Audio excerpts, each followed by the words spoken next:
नमस्कार विद्यार्थियों, आप सुन रहे हैं आपका अपना शैक्षणिक चैनल जहां हम पढ़ाई को आसान और रोचक बनाते हैं। आज हम कक्षा 11 भूगोल के महत्वपूर्ण अध्याय भूगोल एक विषय के रूप में पर विस्तृत चर्चा करेंगे।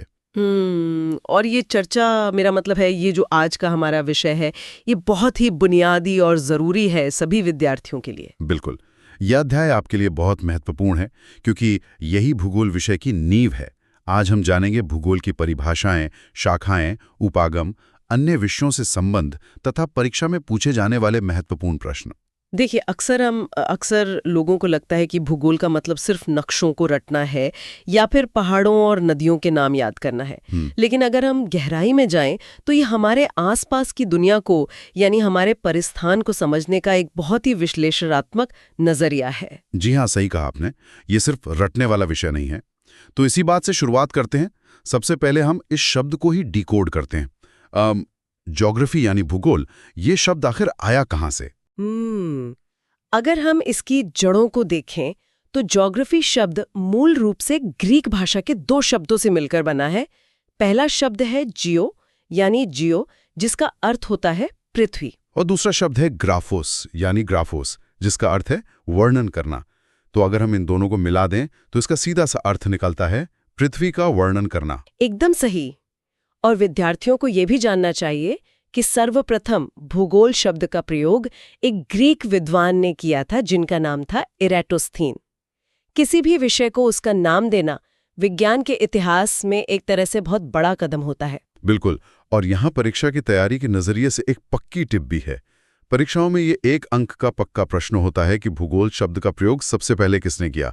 तो इरेटोस्थीन का नाम याद रखना बहुत जरूरी है। अब पृथ्वी के वर्णन की बात हो रही है तो सबसे पहले दिमाग में पृथ्वी का आकार ही आता है। बिल्कुल।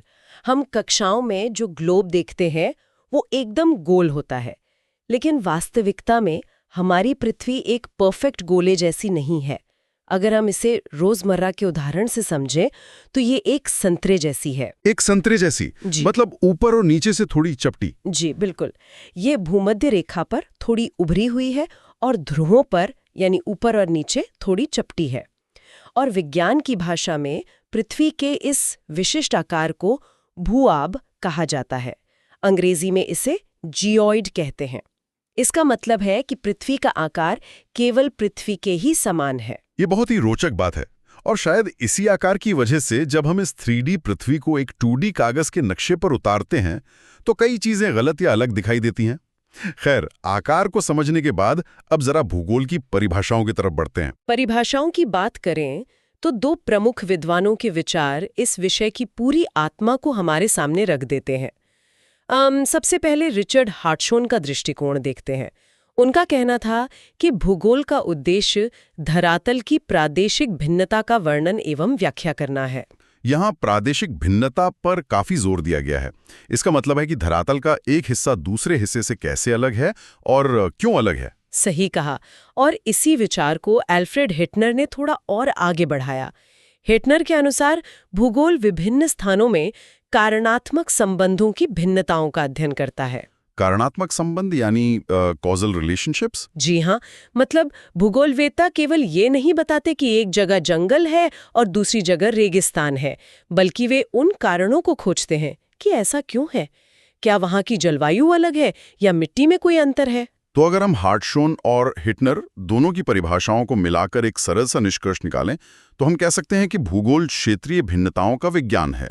बिल्कुल सटीक निष्कर्ष।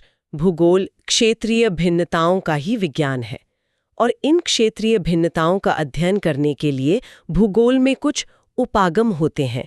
उपागम का सीधा अर्थ है अध्ययन करने की विधि या तरीका। तो भूगोल में अध्ययन के वे कौन से प्रमुख उपागम हैं जिन्हें विद्यार्थियों को समझना चाहिए? मुख्य रूप से 2 उपागम होते हैं। पहला है क्रमबद्ध उपागम, जिसे अंग्रेजी में सिस्टमैटिक अप्रोच कहते हैं, और दूसरा है प्रादेशिक उपागम यानी रीजनल अप्रोच। अगर मैं इसे थोड़ा सरल करके बताऊं तो क्रमबद्ध उपागम ऐसा है जैसे हम किसी एक तत्व को पकड़ लें, मान लीजिए जलवायु, और फिर उस एक तत्व का पूरे विश्व के स्तर पर अध्ययन करें। एकदम सही। और दूसरी तरफ जो प्रादेशिक उपागम है उसमें हम पूरे विश्व को नहीं देखते। हम विश्व का एक विशेष क्षेत्र या प्रदेश चुन लेते हैं और फिर उस क्षेत्र के अंदर जितने भी तथ्य हैं, जलवायु, वनस्पति, मिट्टी, उन सभी का समग्र अध्ययन करते हैं। जी, तुलना बहुत स्पष्ट है। और प्रादेशिक भूगोल की जब भी बात आती है तो एक नाम हमेशा सामने आता है, कार्ल रिटर। कार्ल रिटर को प्रादेशिक भूगोल का एक बहुत प्रमुख विद्वान माना जाता है। परीक्षा के लिहाज से ये भी एक महत्वपूर्ण तथ्य है। जी, कार्ल रिटर का नाम बहुत अहम है। उपागमों को समझने के बाद अब हमें भूगोल की मुख्य शाखाओं पर भी नजर डालनी चाहिए। मोटे तौर पर भूगोल को 2 मुख्य शाखाओं में बांटा गया है, भौतिक भूगोल और मानव भूगोल। भौतिक भूगोल यानी फिजिकल ज्योग्राफी। इसमें हम प्रकृति से जुड़ी चीजें पढ़ते हैं, जैसे भू-आकृति विज्ञान, जिसमें पहाड़ों और घाटियों का अध्ययन होता है। फिर जलवायु विज्ञान है, जल विज्ञान है और मृदा भूगोल है। और भौतिक भूगोल का अध्ययन आज के समय में बहुत ज्यादा प्रासंगिक है, खासकर जब हम सतत विकास और पारिस्थितिकी संतुलन की बात करते हैं। प्राकृतिक संसाधनों को बचाए रखने के लिए भौतिक भूगोल का ज्ञान होना बहुत आवश्यक है। बिल्कुल। और दूसरी शाखा है मानव भूगोल। इसके अंदर हम मानव समाज और उसकी गतिविधियों से जुड़ी चीजें पढ़ते हैं। इसकी भी कई शाखाएं हैं, जैसे सामाजिक सांस्कृतिक भूगोल, जनसंख्या एवं अधिवास भूगोल, आर्थिक भूगोल, राजनीतिक भूगोल और ऐतिहासिक भूगोल। इसमें से राजनीतिक भूगोल का उदाहरण बहुत ही दिलचस्प है। कई बार हम सोचते हैं कि राजनीति का भूगोल से क्या लेना देना, लेकिन किसी भी देश की सीमाएं या फिर चुनावों के दौरान मतदान के तरीके, ये सब भौगोलिक कारकों से बहुत प्रभावित होते हैं। और अधिवास भूगोल में हम देखते हैं कि लोग कहाँ और कैसे बसते हैं। तो ये स्पष्ट है कि भौतिक पर्यावरण और मानव जीवन आपस में गहराई से जुड़े हुए हैं। और जब ये दोनों मिलते हैं तो एक बहुत ही महत्वपूर्ण क्षेत्र बनता है जैवमंडल। जैवमंडल यानी बायोस्फीयर, ये सच में बहुत आकर्षक अवधारणा है। हाँ, अगर हम इसे आसान भाषा में समझें तो जैवमंडल स्थलमंडल, जलमंडल और वायुमंडल का एक संयुक्त और बहुत संकीर्ण क्षेत्र है। यही वो जगह है जहां हाथी, हिरण, केंचुए से लेकर हम इंसान और सभी वनस्पतियां रहते हैं। और इस जैवमंडल में एक संतुलन बनाए रखना बहुत जरूरी है। इस पारिस्थितिकी संतुलन में वृक्षों की भूमिका सबसे महत्वपूर्ण होती है। इसी वजह से विद्यालय स्तर पर भी हम कई व्यवहारिक प्रयास देखते हैं। वन महोत्सव जैसे कार्यक्रम पर्यावरण संतुलन बनाए रखने के लिए आवश्यक है। जी, ऐसे कार्यक्रम बहुत जरूरी हैं। तो ये तो हो गए भूगोल के पारंपरिक पहलू। लेकिन आज के समय में भूगोल सिर्फ पुराने नक्शों तक सीमित नहीं है। इसमें आधुनिक विकास भी बहुत तेजी से हुआ है। अब सांख्यिकीय विश्लेषण का प्रयोग निरंतर बढ़ रहा है। बिल्कुल, आधुनिक तकनीक ने भूगोल की दुनिया को पूरी तरह बदल दिया है। विशेष रूप से 2 तकनीकों का जिक्र करना यहाँ बहुत जरूरी है, GIS और GPS। हाँ, ये दोनों शब्द हम अक्सर सुनते हैं। सबसे पहले GIS की बात करते हैं। इसका पूरा नाम है जियोग्राफिकल इंफॉर्मेशन सिस्टम। अगर इसकी तकनीक को परिभाषित करें तो GIS वैश्विक स्थानिक आंकड़ों का संग्रह, भंडारण, रूपांतरण और विश्लेषण करने वाला एक कंप्यूटर आधारित तंत्र है।